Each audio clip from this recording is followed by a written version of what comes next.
Get ready to enter the Thrive Time Show. We started from the bottom, now we here. We started from the bottom and we'll show you how to get here. Started from the bottom, now we here. We started from the bottom, now we here. We started from the bottom, now we're on the top. Teaching you the systems to get what we got. Colton Dixon's on the hooks, I break down the books. Z's bringing some wisdom and the good looks. As the father of five, that's why I'm alive. So if you see my wife and kids, please tell them hi. It's the C&Z up on your radio. And now 3, 2, 1, here we go. We started from the bottom, now we here. We started from the bottom and we'll show you how to get. Now the third is this thing called emergency what, Marshall? Probes. Yes. Now these, by the way, are an emergency. So let's talk about it. If somebody were to break into my house, right, I can go from here, I know exactly where to go in the dark or not, boom, boom, boom, boom, loaded gun, bam, you know what I mean? Because I know my emergency plan. If the power goes out, I know where my candles are. And if the power goes out, I know where. Does this make sense? This is an emergency. It's not good if you're like, what's our plan again? I mean, you got a big building. You want to have a plan like here are the exits. In case of an emergency, here are the exits. In case, I mean, we're going to alert you. We're not getting, someone's like, are we having an emergency now? No. In the case of an emergency, here are the exits. Why do you need to know the exits, the emergencies on your call? Because don't they happen kind of quick and suddenly?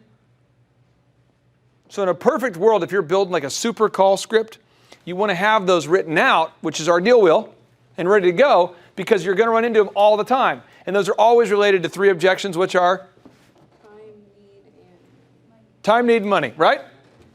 So, Marshall, if you know that you're going to have the same objections all the time, no matter what line of work you're in, wouldn't it make sense to go ahead and write down your core objections and to put those core objections on a sheet of paper you maybe tape to the side of your computer screen, so when you get those objections, you're not shocked by them? Because, what is this? Oh, it's an incredible phone. It's beautiful.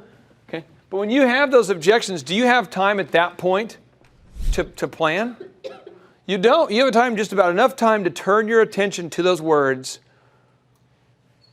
Right? And if you're trying to think about it, it's too late. Right? So let's do an example. Who here took a test recently under a timing situation? A timed test? Anybody here take a timed test? Anybody take a test that was timed? No? And you ever like think of the answer after you got that test? Yeah. You're like, oh, well, a lot of good it did you then, right? Oh, right? You know, maybe you got in an argument with somebody and then you're like, I should have said, I would have said, I was going to say, no, but meanwhile you need to like be ready to say it. So tomorrow I've got a big, phone call. So I sent myself an email and I'm going to have an hour long of questions ready to go. Why? Because it's when you're on the radio, you saw that this week. We're going to do that Bloomberg radio interview and I'm on the radio and the lady's asking me crazy questions. It's too late to prep. And I don't have time to think about it. I have to know the answer right there. So I have to think about, anytime you do a sales presentation, I want you guys to write this down, but anytime you're going to sell something, think of all of the reasons why all the questions they would ask you. So if you've never, let's say you're trying to get a bank loan, right? You go in, think of all the questions that a bank could ask you. Did you file your taxes? Do you have this document done? Where are you from? Can you show proof? How much cash do you have? Anything you can think of, just be ready. That's the key, right? Be preparation. Preparation meaning opportunity is what gets it done. Okay? Now the fourth thing is you have to have needs-based probes. These allow you to find a dissatisfaction between where somebody is and where they want to be. So if you have a sales presentation and you do not put these in, it's hard. Now, if you're in a situation where, like what Marshall does for a living, he's calling people, and when you call people, don't they always object? So wouldn't it make sense if you had the objections and the rebuttal for it ready to go right there on the screen? So as soon as they say it, you're like, I could totally appreciate where you're coming from. Let me ask you, what do you mean by that? And you can say that automatically, and then you can go to your part. I mean, you know what I'm saying? Like that's what the pros are going to do. They're going to like have such a mastery that they're going to have the same, and they like it. Another example. You guys ever watch? Anybody ever? I mean, I know we're in kind of a post-baseball world, but anybody remember what baseball is? Anyway, I think I remember. Remember that? Okay, do you guys remember that? Like, stone tablets and baseball and the whole thing. Okay, so baseball. Anybody ever played baseball? like if the guy throws a curve ball, he's going to throw the ball, and it's actually going to, actually not curve, it's kind of weird, but it goes down, usually, just yeet. So people that can play baseball really well, if you hear these great hitters, like I watched a special on Tony Gwynn, he's saying, well, you could see when the guy would throw the ball, you could see the pitcher, and he could see how he's gripping the ball, and he knew what he was going to do. And he could see, and if he knew the guy was gripping the ball, he would swing underneath where the ball was, so when the ball would go down to it, he could hit it. Does that make sense? Jazz hands, do you get it? Okay, so jazz hands like, I don't do baseball. I get it.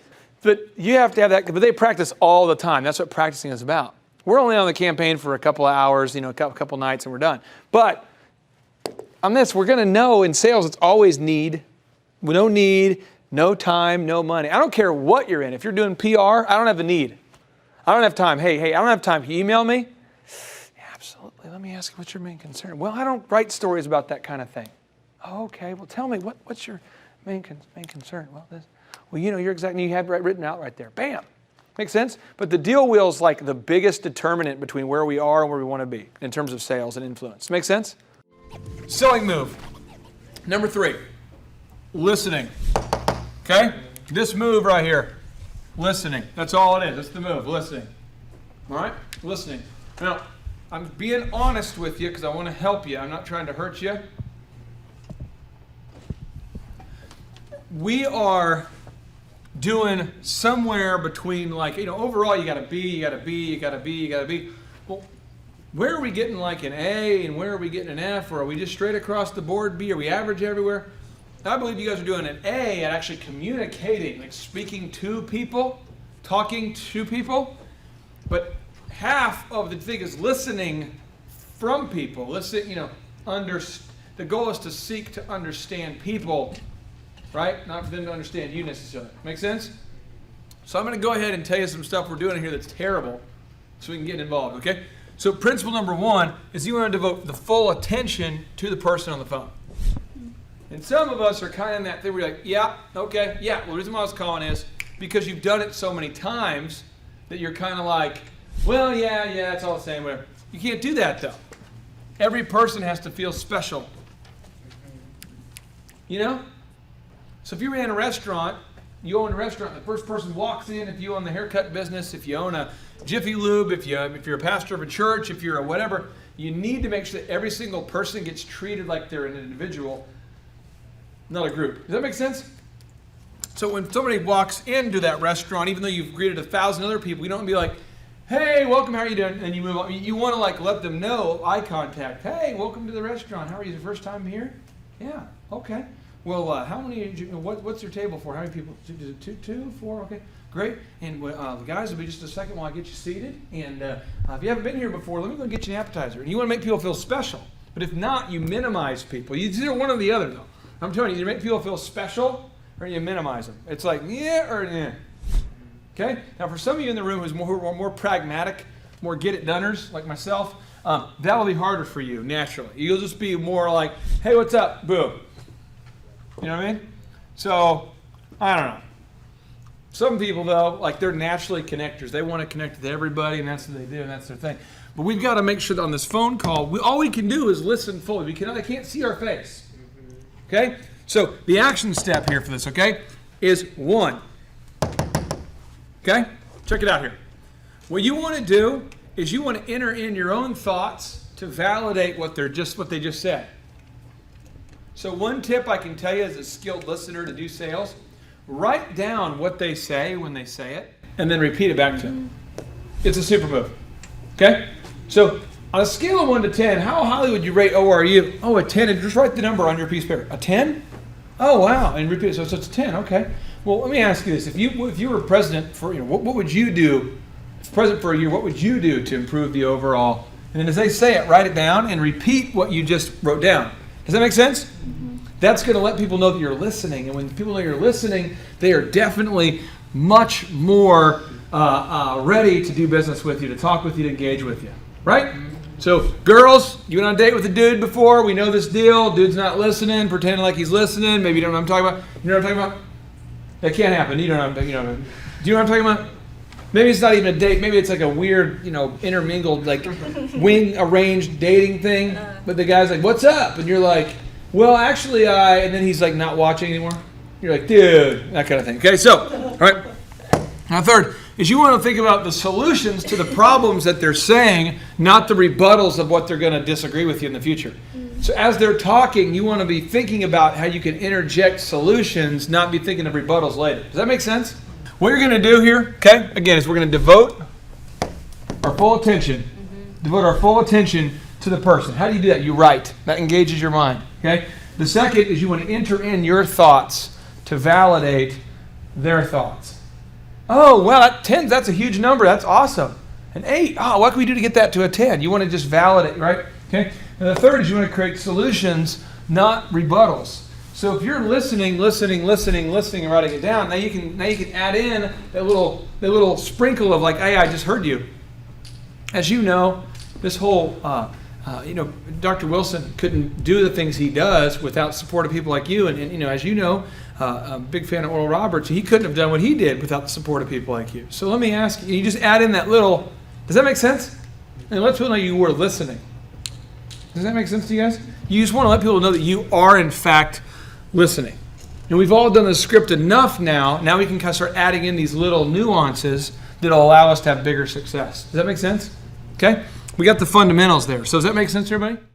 Now I'm going to walk you through the 4 stages of listening. And for Paige, this is going to be huge for you. And anybody else in here is kind of an alpha, this is for you, okay? So if you're naturally like an alpha, if that's how you would, if people tell you like you're kind of an alpha, this is going to be great for you. Those of you who are not alphas, then you'll understand anyway. And you'll be like, I know, this is obvious. This is common sense for me. So example, I walked into a meeting today and these 2 ladies were holding hands like this.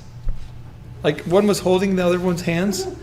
Like they were like, you know what I mean? Like I want to do it, but though it'd be awkward with a man. But you know what I'm saying? Like it'd be awkward with a lady too. Yeah, it's like we're kind of talking like this. And you're like, oh, and so what was happening? I'm like, what?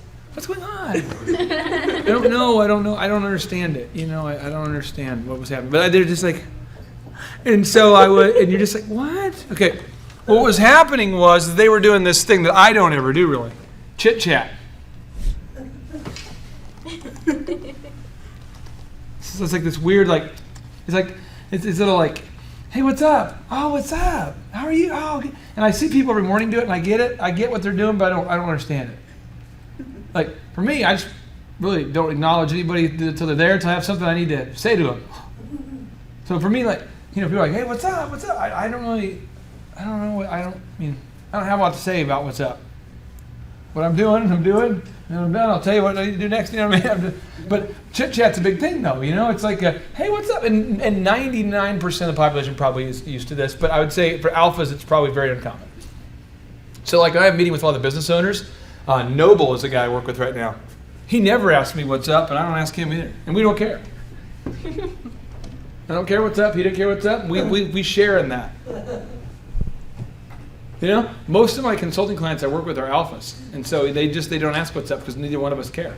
That's a chit chat. It's like stating the obvious in a fun way, I guess. Okay, but then the next level is because I'm a robot. I'm sorry. The next is catharsis. Okay, the next is catharsis, though. Catharsis is sharing a feeling. Again, a step that I skip over. Now in the sales, I can do it. So I used to meet with brides for their wedding, and every single one I'm like, hey, what's up? What's up? Can I get you guys a beverage? Yeah. Oh, man, how's the weather out there? It's crazy. Like, it is crazy. And I'm like, so are you guys getting stressed with the wedding? Like, yeah. And I'm like, all right. But whatever.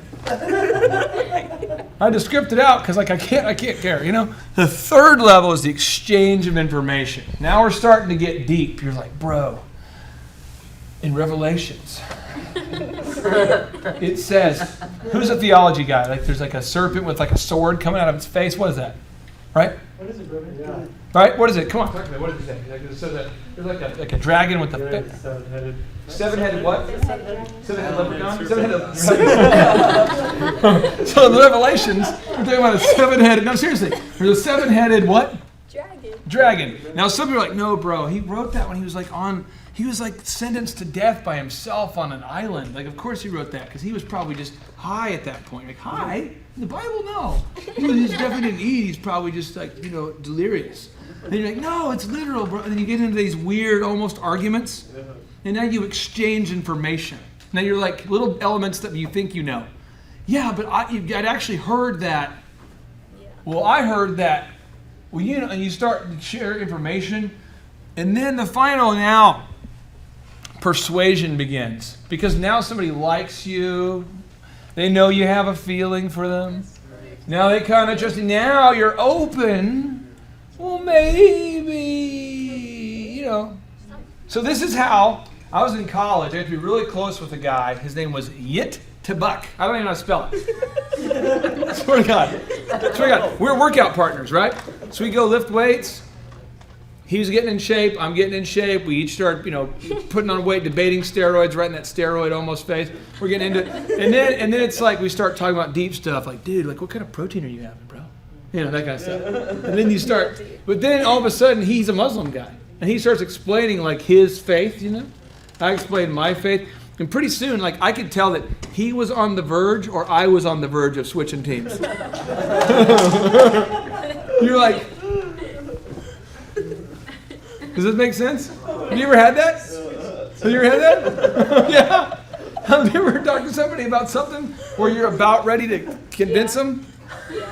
Has that happened? And then it's like this dance where you're like, whoa, what just happened? And then you go, because you trust each other, because you have so much chitty-chatty going on, because you have so much catharsis, because you've exchanged so much information, now we are beginning to we're starting to seek to understand. We're like, maybe they have a point. This is why I do not connect with employees.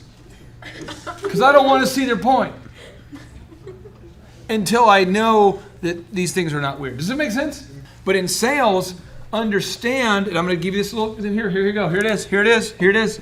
Oh man, here it is. This is it. This is the big drawing. Oh boy, here we go. This is it. Okay. Oh man, right here. Oh, this is a superficial. This is the epidermis. Okay, epidermis. Small talk.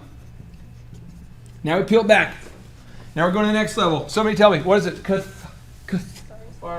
Oh man, yeah, it's great. Awesome. Now, next one is what? Exchange of information, right?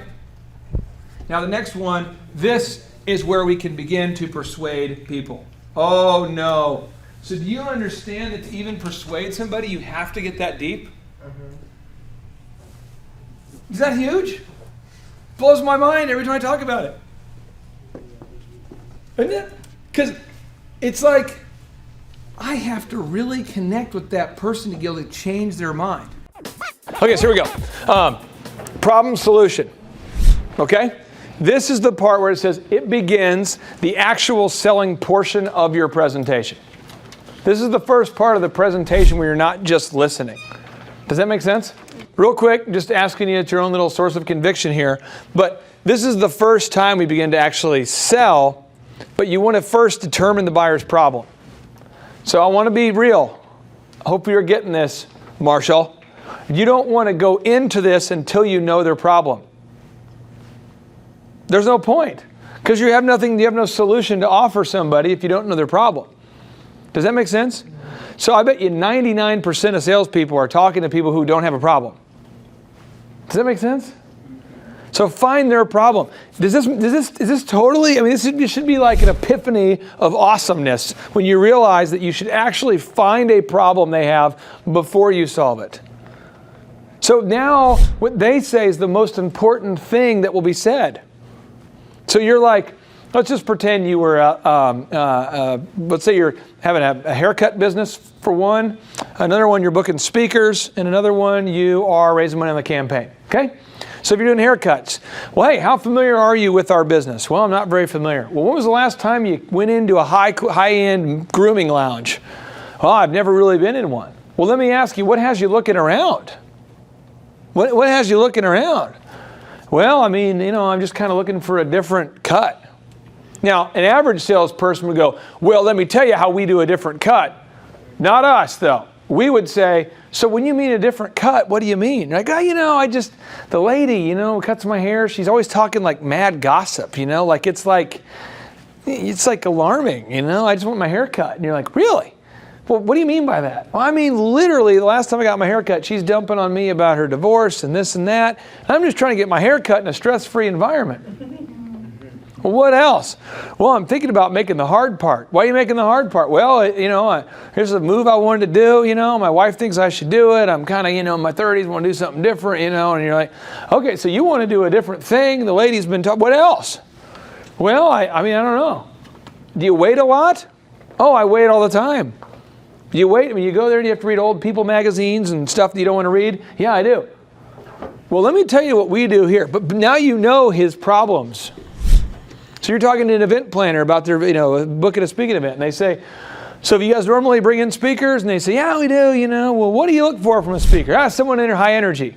Unless a salesperson doesn't understand this process, would be like, well, let me tell you about us, because we do energy. Boom. But not us. We would say, so when you say you don't like the speakers without energy, what do you mean by that? Really get into it, though. Get into that chitty-chatty catharsis. Now we're moving from chitty-chatty to catharsis. We're getting in there. Right? So when you say you're looking for a speaker with energy, what do you mean? Well, yada, yada. Well, so tell me, what is the speaker, what is like a bomb that happened in the past? Not the speaker's name, but what do you not want to do? What do you want to do? Describe for me what utopia is so I even know if we're a good fit. Because we probably might not even be a good fit. Just tell me what you're looking for. Lay it out for me. All the detail, tell me. What are your pet peeves? What do you want to do? Do you want to do like breakouts, workshops? You want to do keynotes? What do you want to do? Well, and then this is what they'll do. Almost like they're chatting in some secretive way.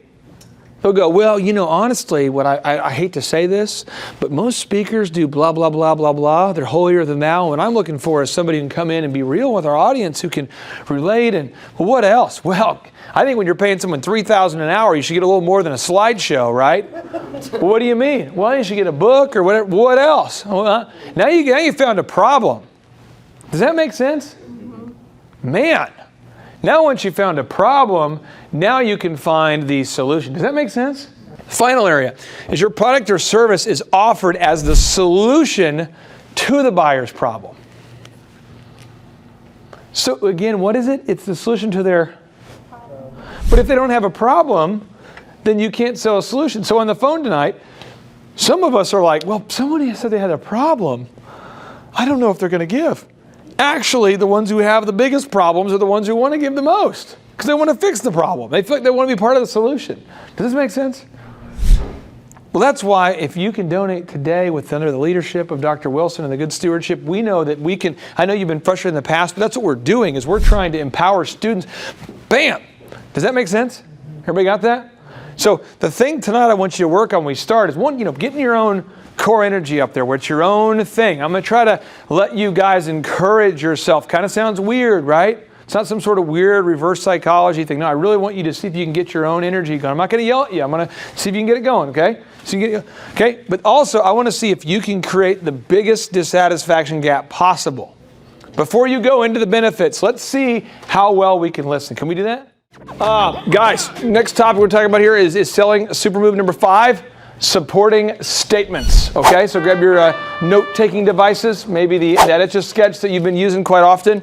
Okay, all right, we're going to go through this. I want to make sure this move, again, Soft Selling in a Hard World, best book there is on sales, awesome, okay? But I want to go through this with you. All right, supporting statements. All right, these are free shots and free throws that make the difference. So as an example, you ever been to a game before? Yes. Yeah. You ever been to a game where the team just cannot make a free throw? Yes. Yeah. You ever seen that? And you're like, if they would just, and you lose by 4, and they missed half the free throws. That's kind of how sales is a lot of times. Like if everyone's doing all things equal, these moves are they're social niceties, one of the people I know who does this more than anyone in the world is this person. She's all about that. You do that move instinctively. Some people naturally do this move. Some of us have to learn to do that move, but it's something that Paige does naturally. But everybody has their own thing. Everyone has your own part that you do naturally. But this is a thing that, like, some of us have to really work at this, okay? So let's give an example. If somebody said, you said, on a scale of 1 to 10, how highly would you rate? And they say, a 10. And you say, well, what do you like about it? And they go on and explain that they really enjoy this aspect of the college. Rather than cutting them off and talking about something else, the supporting statement is where you basically, you're going to support anything that they say that helps your cause. Make sense? So if they're like, yeah, you know, we are looking for a speaker who does such and such. You go, well, you know, you're exactly right. In fact, a lot of people we work with felt the same way you do. I mean, or if you're talking to alumni here and they say, you know, you're exactly right. You know, what you said, I mean, I hear that a lot. I mean, you support what they're saying, okay? Because what it does is it supports the buyer's basic emotional need to be right.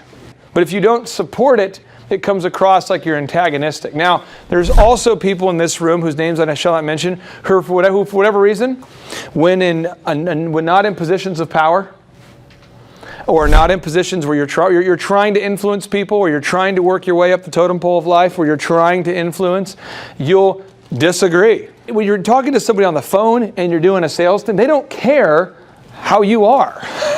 You're not going to win by being as much of you as you can be. Does that make sense? Like if you're just going to be as like, if you're talking to someone from ORU and you say, what do you like about the campus? And they're like, well, I like this. And you say, well, let me ask you, if you could be president today, what would you do? And they say, well, if I were you, I wouldn't make calls like this. And you're like, you're wrong.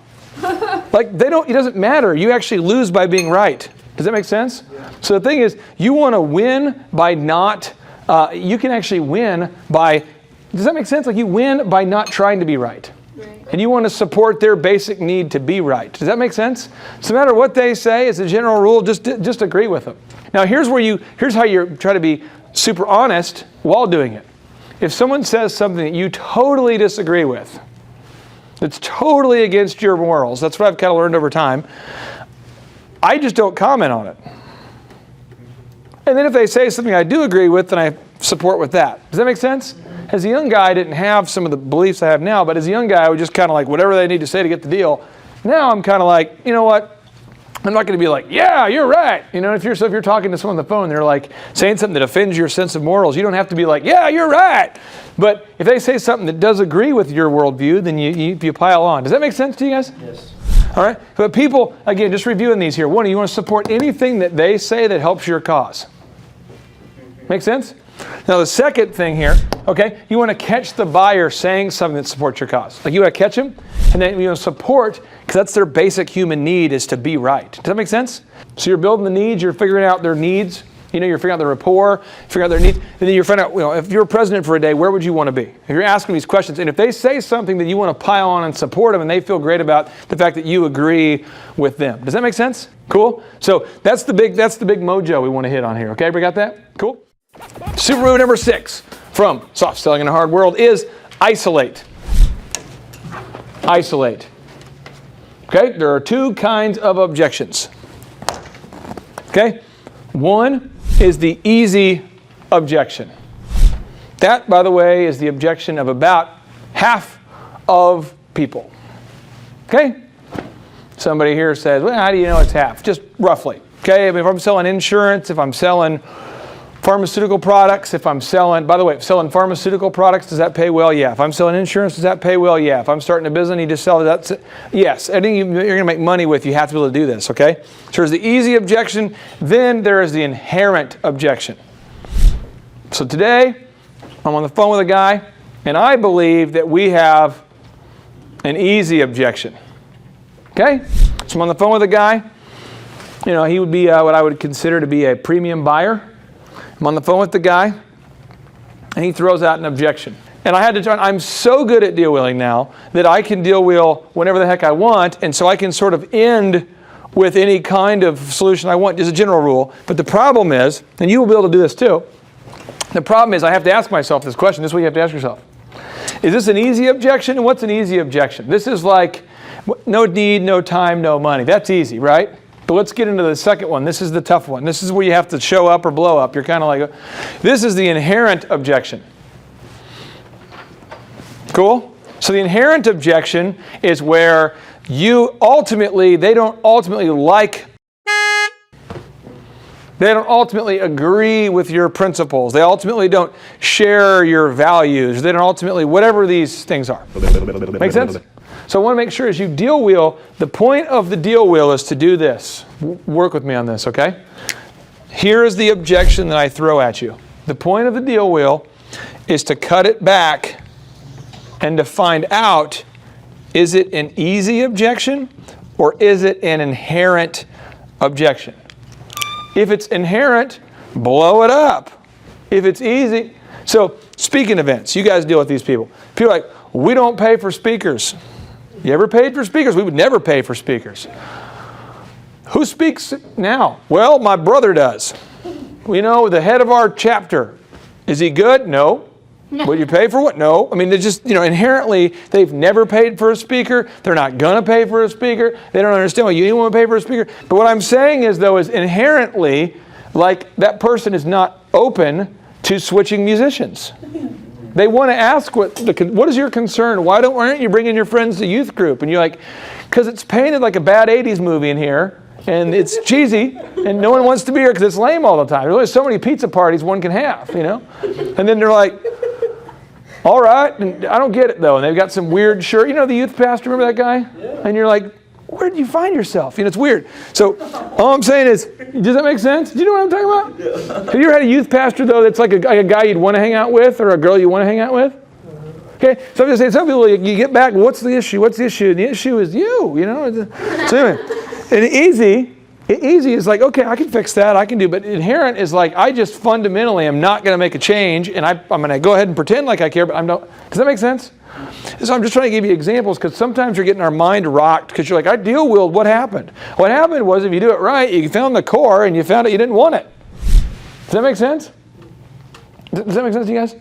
So you shouldn't go like, gosh, I only got one in my two deal wheels. And what you should do is go, gosh, I've deal wheeled everybody. That's how you should do it. Make sense? We got that? Okay, so this is the move for isolating. I'm going to go through these. I want you guys to jot these down. Very important, okay? An objection is any obstacle that prevents the buyer from closing with you. It's any objection that prevents them from buying from you. Or in ministry, supporting you. Do you think the ability to raise money somehow is related to having a successful ministry? I mean, there's very few ministries that are totally cash-free, I guess. Maybe it's like. The second is, what causes you to say that? This is what you say. So you discover the objection. This is how you find it. These are the things you can say. I'm giving them to you right now. Here they are.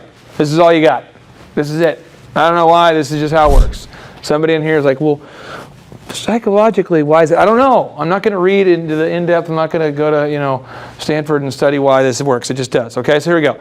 What causes you to say that? Isn't that a great question? Try that. Write it down. See what happens tonight. Do it. What causes you to say that? Most people don't know. You ever debated religion late night, 2 in the morning, 1 in the morning with somebody, and then we found out that we really didn't know anything about religion? You ever done that? Mm-hmm. I'm that guy. Like, I can go about 6 inches deep in my religious views. You're like, well, why is that? Because America. That's like my answer.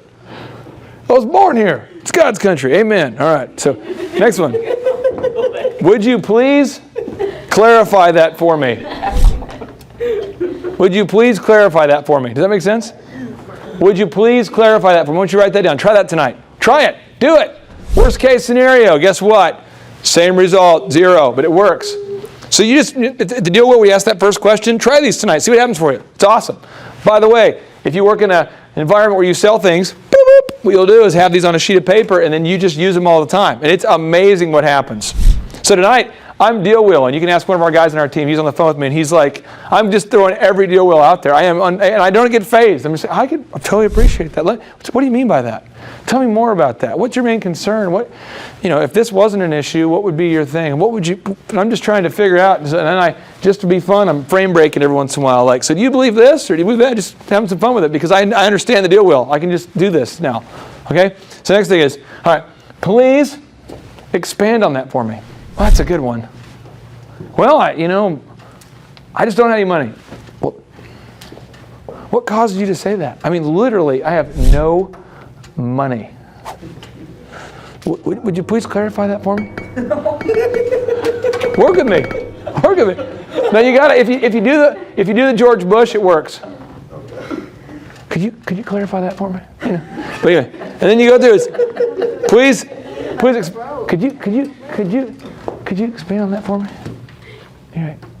Yeah, but what happens is we say, I'm just throwing it out there. I make fun of myself because I want you to hear this because it makes sense. Trust me, okay?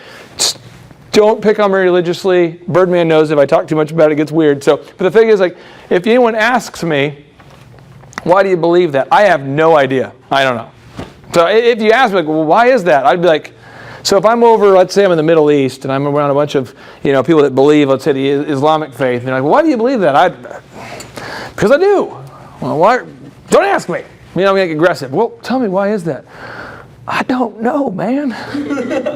America. I don't know. I don't know.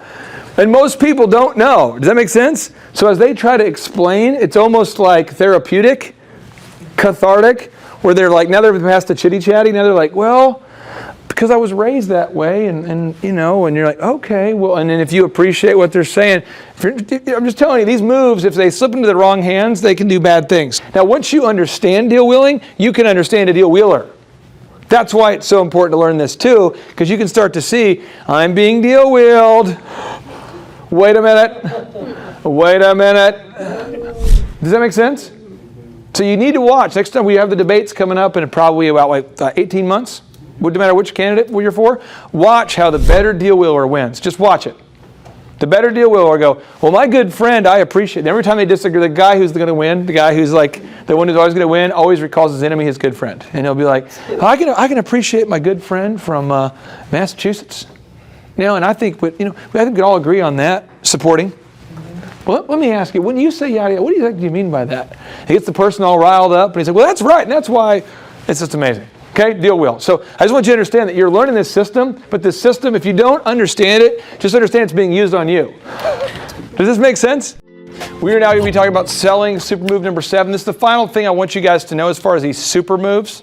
Okay? Tomorrow we're going to be talking about some time blocking principles and just some things that we need to have so we understand how to run an effective, call campaign. But I want to hammer home the close.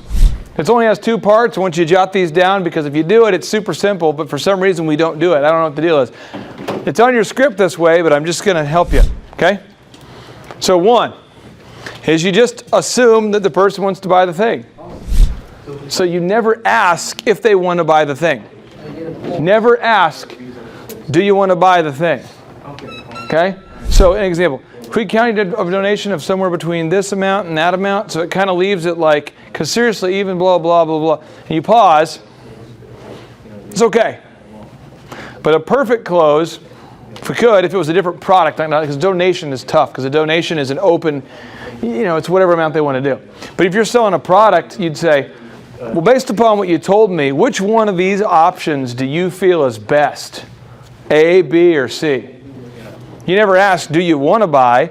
You just say, which one of these options do you think is best? And I'm just being honest with you guys. I would go years in between ever asking anybody if they ever wanted to buy. Because you never need to. You just say, which one of these packages best, based on what you told me, which one of these speaking packages do you think is going to take your event to the next level? Based upon what you told me tonight and what we talked about, which one of these packages do you think best meets your needs? Based on what you told me, which one of these vehicles do you think is the best fit for you and your family? Based upon what you told me, which one of these degree programs do you think is best for you? Okay? Then what you do is, so you assume, right? Now the second part is you ask for the commitment in the form of the technical information required to get your product or service into use by the buyer. Example. But for some reason, a lot of us, we get really awkward right there when we go for the close. So the very part where you need to be the most confident, so let's clarify. Throughout the entire sales process, the one thing we're not supposed to do is assume, right? We're supposed to ask, we're supposed to clarify, we're supposed to really, the one part of the presentation where it all just flips is the close, where we need to assume. So that's how the close happens. Okay, it's nothing more complicated, but a lot of times we put all sorts of, you insert a little bit of fear and a little bit of doubt and a little bit of wishy-washy and a little bit of, do you want to buy? And it gets weird. Making sense, guys? Isn't that cool? Well, this is the third day now of the call center here, and today we're focusing on the deal wheel, right? So we've been focusing on rapport, needs, benefit, and close. That's fine. Everybody's improved a lot. We know how to build the rapport initially, get people laughing, find out what exactly is most important to them, and then, show them the benefits and close it. But what we now need to work on is how to, once you hear that no, I don't want to give any money, no, I'm not interested, how to turn that into a yes. And so Clay's already gone through once with us. Okay, when you hear the no, you need to do the wounded dog. I can appreciate that. And then you find out what exactly is holding them back from giving. So let me ask you, what exactly do you mean by that? You dive into that needs a little bit more, and then you ask them to point out a benefit. So if money wasn't an issue, what would be one of the main benefits of giving to RU? And then they bring you back into the benefits, back onto the bus themselves, and then you say, that's exactly right, and you just close it right there and ask for it again. I've personally seen Clay do this 3 or 4 times in a row with one person closing a massive deal. And so that's what we're working on today, is specifically going over that deal wheel time and time again. When somebody says no, this is what we say. Everybody do it. I can totally appreciate where you're coming from. Say it. I totally appreciate where you're coming from. Okay. Yeah. All right. Now, I want you to write this down. I want everyone to write it down, okay? Because I need you to get it. I can totally appreciate where you're coming from. And you got to say it like that. Don't say it like, yeah, I can totally appreciate where you're coming from. No. Yeah, I can totally appreciate where you're coming from. Okay? Yeah. Spell how you want. It's cool. Just so you know, when you have to graduate, spelling doesn't matter. So move on. Here you go. Reports. Actually, the paper should be smaller after you graduate, too. You write the smallest paper possible because your bosses won't read a long one. Okay, so moving on. So the thing is, you say, seriously, so what you say is you say to them, you say, so tell me, what do you mean by that? Okay? Got it? So I can appreciate that. So tell me, almost like you're afraid that a bomb will explode if you say it too loud. Tell me, what exactly do you mean by that? Now, Miranda, I know you recruit students here, okay? If a student says, I'm not interested in ORU, has anyone ever told you I'm not interested in ORU? You go, I can totally appreciate that. Let me ask you. What exactly do you mean by that? Because there's some reason that someone doesn't want to go to college here. I'm just trying to help you. I did not want to go to college here because it was a Christian college. I wasn't a Christian at the time. So the guy I had, his name was Jacob Odom, and Jacob was like my RA tour guy, whatever. And Jacob was like, well, instinctively, some of you already know how to do this because you're bizarre creatures. But he's like, well, why would you not want to go? And I'm like, because it's and in my mind, it's lame. I want to go to like art college. And he's like, think about it though, bro. You're like a DJ. I mean, what's safer for your equipment? I'm like, what do you mean? He's like, I mean, if you go to like a state school, I mean, do you think it's safe? I mean, people might be weird here too, but people are weird at, St. Cloud State, but they're on drugs weird. Here they might just be praying in the prayer garden too long. Oh, makes sense. So what exactly do you mean? He just kind of instinctively knew to figure out what my issue was. And my issue was that I had a preconceived notion of what Christians were because of how I was raised. Therefore, I was automatically saying no, not to this school, but to just Christianity in general, because I went to a weird series of Assembly of God churches growing up, like just in a row. It was awesome. Okay? I know poor people have just enough money to buy lottery tickets. I know poor people have just enough money to buy whatever. I know rich people have just enough money to buy whatever. You just spend money on what you value. Cool? So I don't even believe that. Now, just so you know, when someone says they don't have any money, I don't even believe it. Like I think you're subscribing to cable. You want to talk about not having money? My wife and I first got married after ORU. I lived at 71st and Lewis behind the Fountain Crest Apartments. I turned off the air conditioning because I couldn't afford it. Turned off TV, couldn't afford it.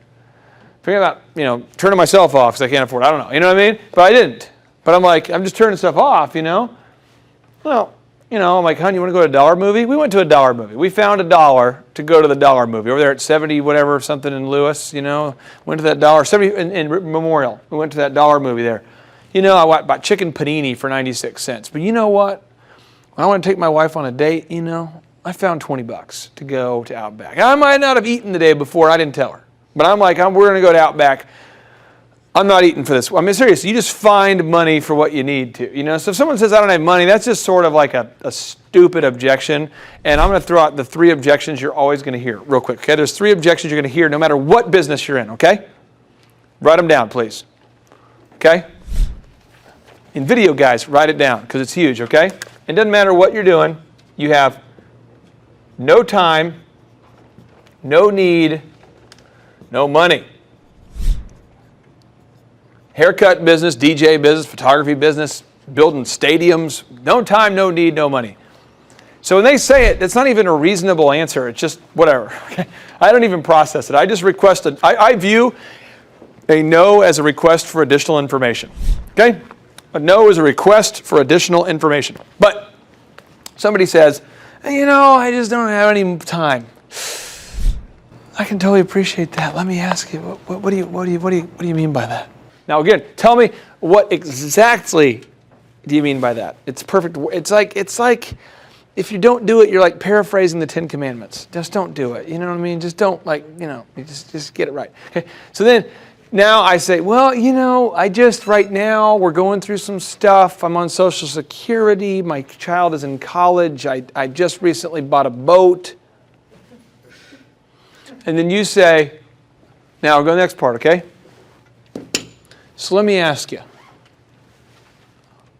Let's say you did have the money. Write this down. So let me ask you. Let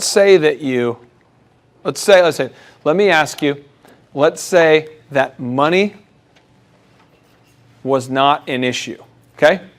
So let me ask you, let's say that blank was not an issue. Let's say that time was not an issue. Let's say that, whatever. So let me ask you, let's say that blank was not an issue. What do you see as the main benefit? I'm going to let you guys write this down. What do you see as the main benefit,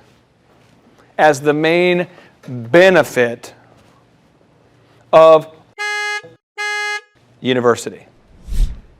Question mark. Boom. Okay? You got it? Then they're going to say, blah, blah, blah, blah, blah, blah, blah, blah, blah, blah. And you say,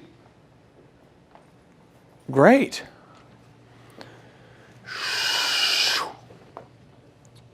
Back on the support. Now this is where it gets real.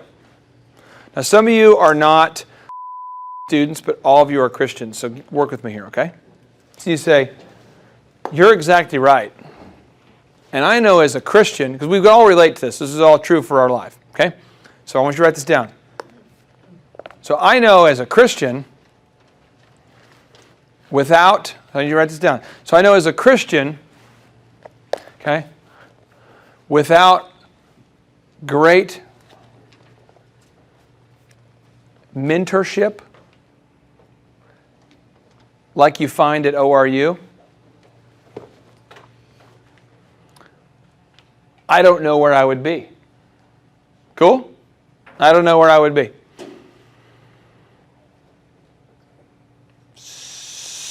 Got that? Everybody got that? Everybody got that? Anybody lost? We good? Okay. Okay, everybody got that? And you say, so let me ask you, can I count on you for a donation of at least $20 to support this great school and people like me? To support this great school and people like me. Cool? We got that? All right, JT, so hypothetically, in your mind, what is the purpose of having a business? to get you to your goals. So it's a vehicle to get you to your destination. And would you need profits to get there? I mean, is when you have a business that's successful, in your mind, in your expert opinion, would you need profits to get you to your goals? Yeah, because if you have a $15 million business, but you have $15 million of expenses, it's kind of pointless. Holy crap! All right, so the question I would have here for you, if you could take, like, I don't know, 10 minutes or less and see if you could save $3,000 a year by reducing your credit card fees, would you do it? Yes, absolutely. Holy crap! Why would somebody out there who's listening right now who has a sane mind, why would they not go to thrivetimeshow.com/credit-card, thrivetimeshow.com/credit-card to schedule a 10-minute consultation to see if they can reduce their credit card fees by at least $3,000 a year?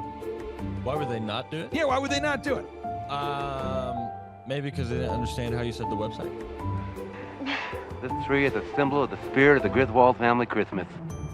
No, that's clear. Okay, so that could be true. So I would encourage everybody to check out thrivetimeshow.com/credit-card, thrivetimeshow.com/credit-card. What would be another reason why someone would not be willing to take 10 minutes to compare rates to see if they could save $3,000 or more on credit card fees? Maybe they think it is a waste of time and that it won't.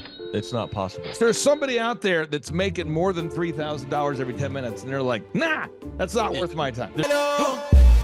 We getting there, right money. We getting there, right money. There's probably someone out there Okay. that would think that. Well, I'll just tell you, folks, if you're out there today and you're making less than $3,000 per 10 minutes, I would highly recommend that you go to thrivetimeshow.com/credit-card because you can compare rates, you can save money. And, you know, the big goal, in my opinion, of building a business is to create time freedom and financial freedom. And in order to do that, you have to maximize your profits. Holy crap! Now, one way to maximize your profits is to increase your revenue. Another way to do it is to decrease your expenses. It's a profit deal. It takes the pressure off. JT, is there any other reason why somebody would not be willing to take 10 minutes to compare rates to see if they could save a total of $3,000 a year on average? I am at a loss and I cannot think of any other. Shampoo is better. I go on first and clean the hair. Conditioner is better. I leave the hair silky and smooth. Oh, really, fool? Really?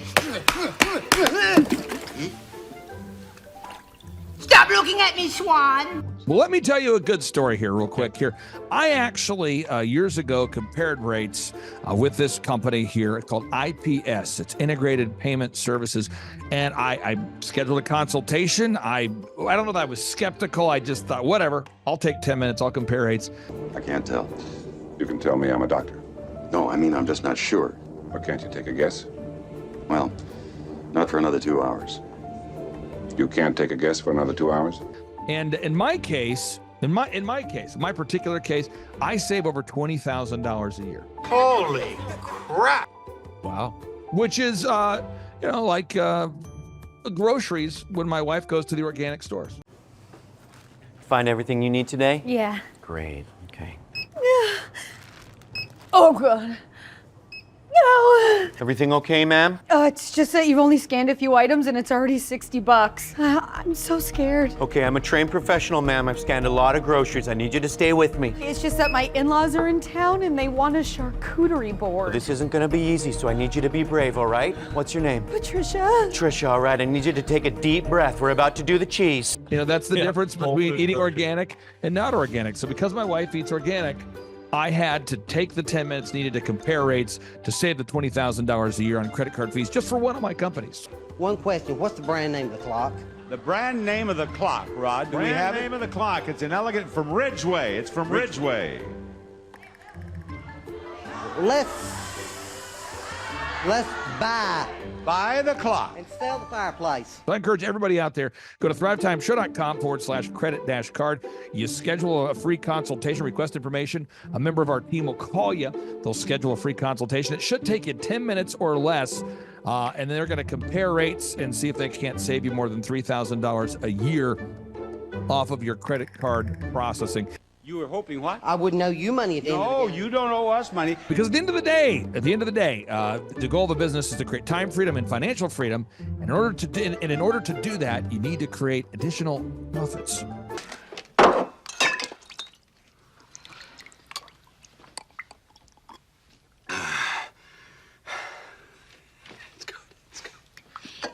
The number of new customers that we've had is up 411% over last year. We are Jared and Jennifer Johnson. We own Platinum Pest and Lawn and are located in Owasso, Oklahoma. And we have been working with Thrive for business coaching for almost a year now. Yeah. So what we want to do is we want to share some wins with you guys that we've had by working with Thrive. First of all, we're on the top page of Google now. Okay. I just want to let you know what type of accomplishment this is. Our competition, Orkin, Terminex, they're both $1.3 billion companies. They both have 2,000 to 3,000 pages of content attached to their website. So to basically go from virtually non-existent on Google to up on the top page is really saying something. But that's come by being diligent to the systems that Thrive has, by being consistent and diligent on doing podcasts and staying on top of those podcasts to really help with getting up on with their listing and ranking there with Google. And also we've been trying to get Google reviews, asking our customers for reviews. And now we're the highest rated and most reviewed pest and lawn company in the Tulsa area. And that's really helped with our conversion rate. And the number of new customers that we've had is up 411% over last year. Wait, say that again. How much are we up? 411%. Okay, so 411% we're up with our new customers. Amazing. Right. So not only do we have more customers calling in, we're able to close those deals at a much higher rate than we were before. Right now, our closing rate is about 85%, and that's largely due to, first of all, like our Google reviews that we've gotten people really see that our customers are happy, but also we have a script that we follow. And so when customers call in, they get all the information that they need. That script has been refined time and time again. It wasn't a one and done deal. It was a system that we followed with Thrive in the refining process, and that has obviously the 411% shows that system works. Yeah. So here's a big one for you. So last week alone, our booking percentage was 91%. We actually booked more deals, more new customers last year than we did the first 5 months. Or I'm sorry, we booked more deals last week than we did the first 5 months of last year from before we worked with Thrive. So again, we booked more deals last week than the first 5 months of last year. And it's incredible. But the reason why we have that success is by implementing the systems that Thrive has taught us and helped us out with. So. Some of those systems that we've implemented are group interviews. That way we've really been able to come up with a really great team. We've created and implemented checklists. That way everything gets done and it gets done right. It creates accountability. We're able to make sure that everything gets done properly, both out in the field and also in our office. And also doing the podcast, like Jared had mentioned, that has really, really contributed to our success. But that, like I said, the diligence and consistency in doing those and that system has really, really been a big blessing in our lives.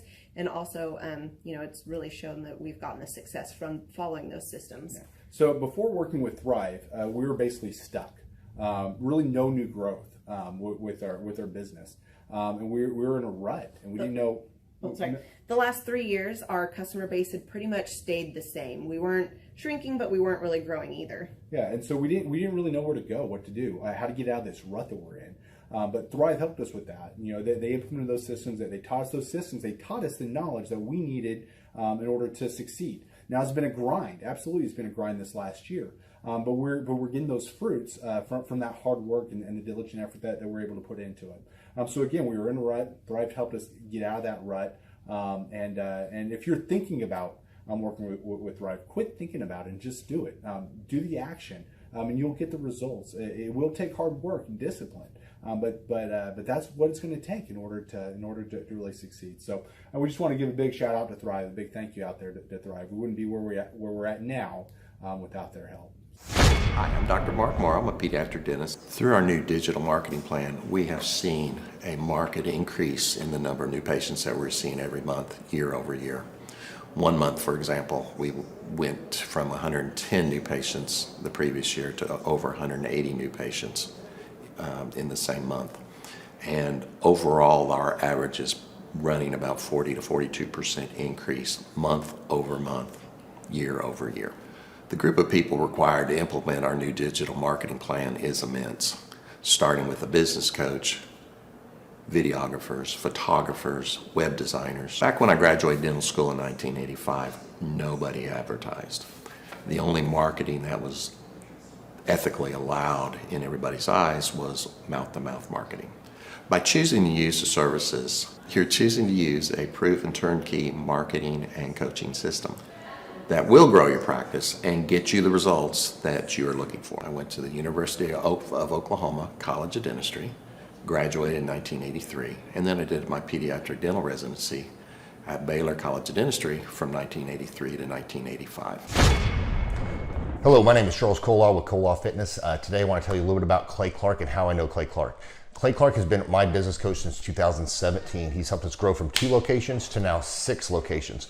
We're planning to do 7 locations in 7 years and then franchise. And Clay has done a great job of helping us navigate anything that has to do with like running the business, building the systems, the checklists, the workflows, the audits, how to navigate lease agreements, how to buy property, how to work with brokers and builders. This guy is just amazing. He's this kind of guy has worked in every single industry. He's written books with like Lee Crockrell, head of Disney, with the 40,000 cast members. He's friends with like Mike Lindell. He does Reawaken America tours where he does these tours all across the country where 10,000 or more people show up to some of these tours. On the day-to-day, he does anywhere from about 160 companies. He's at the top. He has a team of business coaches, videographers, and graphic designers and web developers, and they run 160 companies every single week. So think of this guy with a team of business coaches running 160 companies. So in the weekly, he's running 160 companies. Every 6 to 8 weeks, he's doing Reawaken America tours. Every 6 to 8 weeks, he's also doing business conferences where 200 people show up, and he teaches people a 13-step proven system that he's done and worked with billionaires, helping them grow their companies. So I've seen guys from startups go from startup to being multimillionaires, teaching people how to get time freedom and financial freedom through the system. Critical thinking, document creation, putting it into organizing everything in their head to building into a franchisable, scalable business. Like one of his businesses has like 500 franchises. That's just one of the companies or brands that he works with. So amazing guy, Elon Musk kind of like smart guy. He kind of comes off sometimes as socially awkward, but he's so brilliant and he's taught me so much. When I say that, like Clay is like, he doesn't care what people think when you're talking to him. He cares about where you're going in your life and where he can get you to go. And that's what I like most about him. He's like a good coach. A coach isn't just making you feel good all the time. A coach is actually helping you get to the best you. And Clay has been an amazing business coach. Through the course of that, we became friends.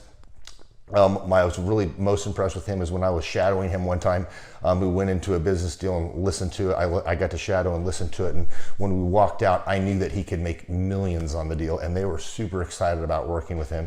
And he told me, he's like, I'm not going to touch it. I'm going to turn it down because he knew it was going to harm the common good of people in the long run. And the guy's integrity just really wowed me. It brought tears to my eyes to see that this guy, his highest desire was to do what's right. And anyways, just an amazing man. So anyways, impacted me a lot. He's helped navigate anytime I've got nervous or worried about how to run the company or, navigating competition and an economy that's like, I remember we got closed down for 3 months. He helped us navigate on how to stay open, how to get back open, how to just survive through all the COVID shutdowns, lockdowns. I'm Rachel with Tip Top Canine, and we just want to give a huge thank you to Clay and Vanessa Clark. Hey guys, I'm Ryan with Tip Top Canine. Just want to say a big thank you to Thrive 15. Thank you to Make Your Life Epic. We love you guys, we appreciate you, and really just appreciate how far you've taken us.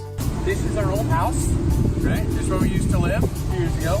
This is our old neighborhood. As you can see, it's nice, right? So this is my old van and our old school marketing, and this is our old team. And by team, I mean it's me and another guy. This is our new house. with our new neighborhood. This is our new van with our new marketing, and this is our new team. We went from 4 to 14, and I took this beautiful photo. We worked with several different business coaches in the past, and they were all about helping Ryan sell better and just teaching sales, which is awesome, but Ryan is a really great salesman. So we didn't need that. We needed somebody to help us get everything that was in his head out into systems, into manuals and scripts, and actually build a team. So now that we have systems in place, we've gone from 1 to 10 locations in only a year. In October 2016, we grossed 13 grand for the whole month. Right now it's 2018, the month of October. It's only the 22nd. We've already grossed a little over 50 grand for the whole month, and we still have time to go. We're just thankful for you, thankful for Thrive and your mentorship, and we're really thankful that you guys have helped us to grow a business that we run now instead of the business running us. Just thank you times 1,000.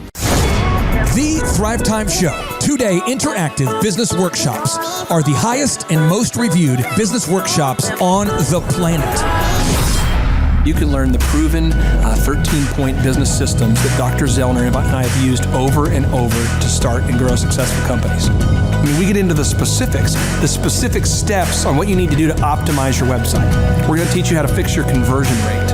We're going to teach you how to do a social media marketing campaign that works. How do you raise capital? How do you get a small business loan? We teach you everything you need to know here during a 2-day, 15-hour workshop. It's all here for you. You work every day in your business, but for 2 days you can escape and work on your business and build these proven systems so now you can have a successful company that will produce both the time freedom and the financial freedom that you deserve. You're going to leave energized, motivated, but you're also going to leave empowered. The reason why I've built these workshops is because as an entrepreneur, I always wish that I had this. And because there wasn't anything like this, I would go to these motivational seminars, no money down, real estate, Ponzi scheme, get motivated seminars, and they would never teach me anything. It was like you went there and you paid for the big chocolate Easter bunny, but inside of it, it was a hollow nothingness. And I wanted the knowledge, and they're like, oh, but we'll teach you the knowledge after our next workshop. And the great thing is we have nothing to upsell. At every workshop, we teach you what you need to know. There's no one in the back of the room trying to sell you some next big get-rich-quick, walk-on-hot coals product. It's literally, we teach you the brass tacks, the specific stuff that you need to know to learn how to start and grow a business. And I encourage you to not believe what I'm saying, and I want you to Google the Z66 auto auction. I want you to Google elephant in the room. Look at Robert Zellner and Associates. Look them up and say, are they successful because they're geniuses, or are they successful because they have a proven system? When you do that research, you will discover that the same systems that we use in our own business can be used in your business. Come to Tulsa, book a ticket, and I guarantee you it's going to be the best business workshop ever, and we'll even give you your money back if you don't love it. We've built this facility for you, and we're excited to see you. If we go back 8 years ago, think about the number of clients you had back then versus the number of clients you have now. As a percentage, what has been the growth over the past 8 years, do you think?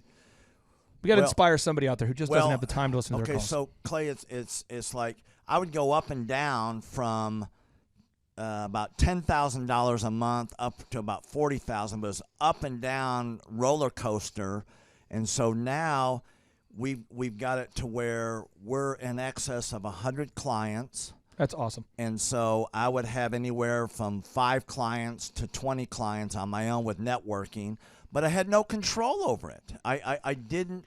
Without the systems, you're going to be victimized by your own business. For somebody out there who struggles with math, if you, let's say that your average number of clients was 30 and you go to 100, as a percentage, what is that? I have doubled every year since working with you. So I've doubled in clients, I've doubled in revenue every year. It's 100% growth every year I've worked with. Now, so I'm looking, we've been good friends 7-8 years, and I've got doubled 5 times. Which is just incredible. I mean, the first time you do it, that's one thing, but when you do it repeatedly, yeah, I mean, that's unbelievable. We're working our Blessed Assurance off this year to double. We're planning on doubling again. We're incorporating new some new things in there to really help us do it, but we are going to double again this year.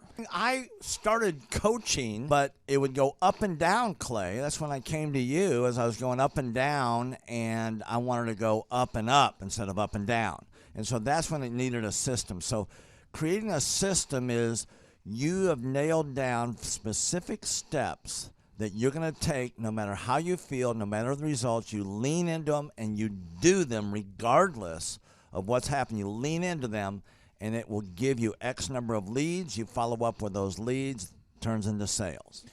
Well, I tell you, it's if you don't have a script and you don't have a system, then every day is a whole new creation. You're creating a lot of energy just to figure out what are you going to do. Right. And the best executives, Peter Drucker is a father of modern management. He said, the most effective executives make one decision a year.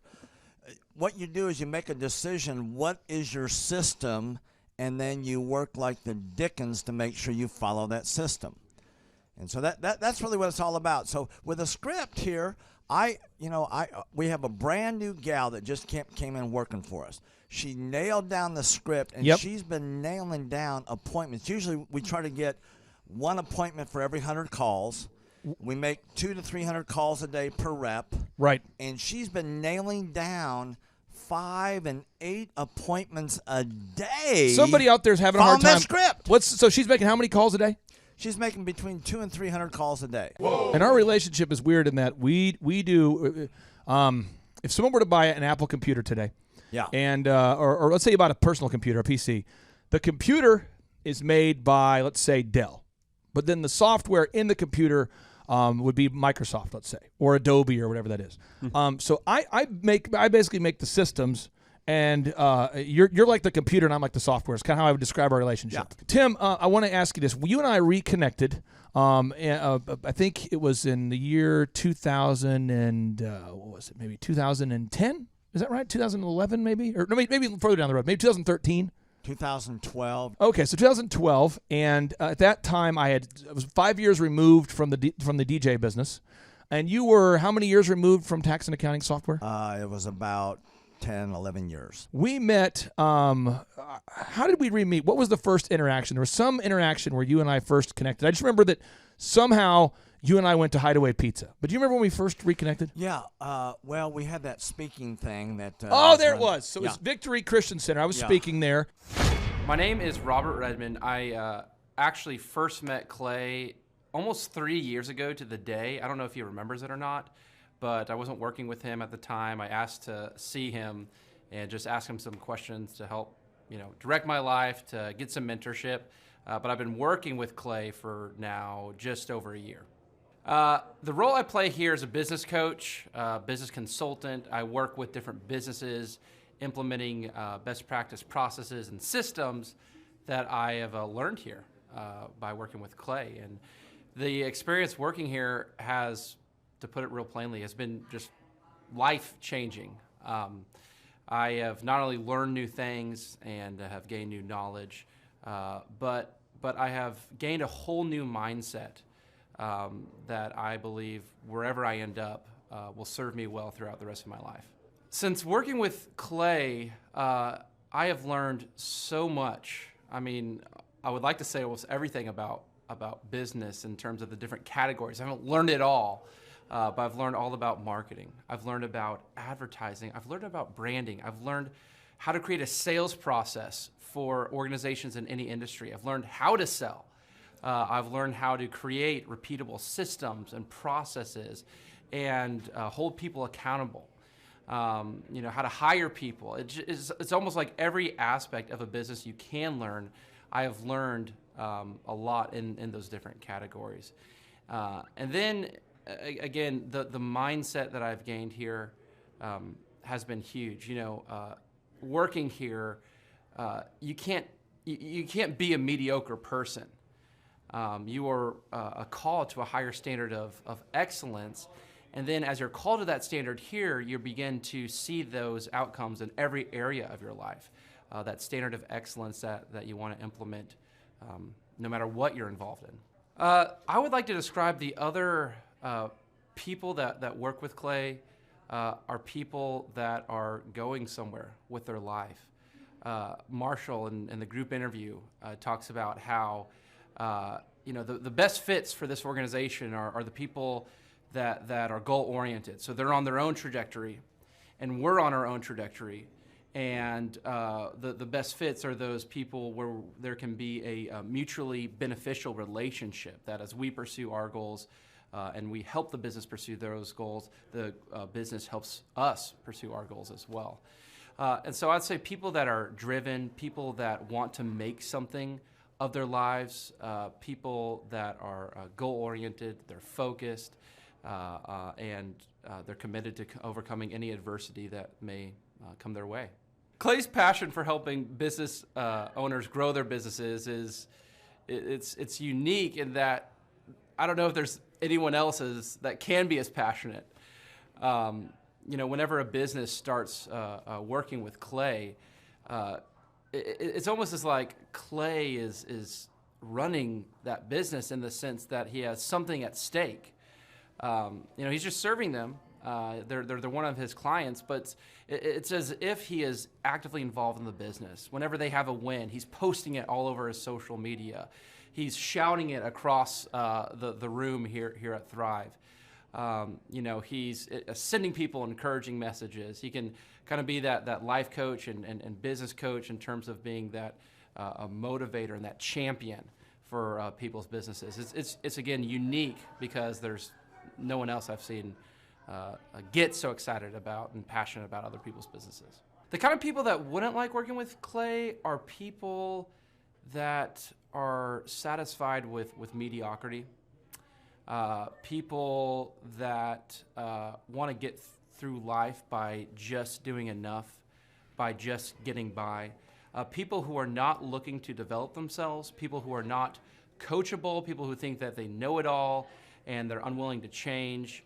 I would say those are the type of people. In short, anyone that's content with mediocrity would not like working with Clay. So if you're meeting Clay for the first time, the advice I'd give you is definitely come ready to take tons of notes. Every time Clay speaks, he it gives you a wealth of knowledge that you don't want to miss. I remember the first time that I met Clay, I literally carried a notebook with me all around. I was looking at this notebook the other day, actually. I carried a notebook with me all around, and I just took tons of notes. I filled the entire notebook in about 3 or 4 months, just from being around Clay, following him, and learning from him. And then I would say, come coachable. Be open to learning something new. Be open to challenging yourself. Be open to learning and adjusting parts about you that need to be adjusted.